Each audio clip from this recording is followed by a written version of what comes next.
Senator Klobuchar hails bipartisan immigration-Ukraine funding deal.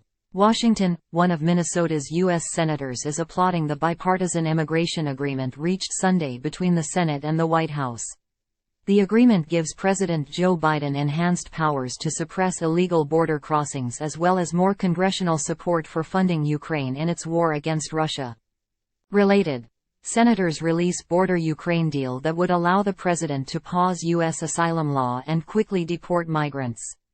Democratic Senator Amy Klobuchar says the Afghan Adjustment Act, which she co-authored with a bipartisan group comprised of a dozen senators and House members, was reintroduced and added to the agreement. The Senate-White House agreement also includes elements of the Fend Off Fentanyl Act, which Klobuchar says she supports. The legislation would boost funding to fight fentanyl trafficking. This package will provide important assistance to communities along our borders and stem the flow of fentanyl, ensure critical humanitarian aid is reaching Palestinians, and deliver needed support to U.S. allies across the world, Klobuchar said. Related. Biden administration has admitted more than 1 million migrants into U.S. under parole policy. Congress is considering restricting the Immigration Foreign Aid Agreement, negotiated by the White House.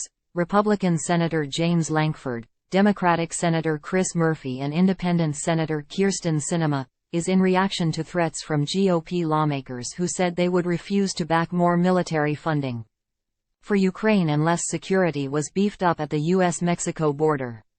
While many conservatives have spoken out in support of the deal, CBS News reports Republican House Speaker Mike Johnson announced Sunday it would be dead on arrival when it reaches the GOP majority House for a vote. This bill is even worse than we expected, and won't come close to ending the border catastrophe the president has created, Johnson said. Johnson and other Republicans instead want Biden to mitigate problems at the border with executive orders. Related. South Dakota Governor Kristi Noem banned from tribal land over U.S.-Mexico border comments. Blatant disrespect.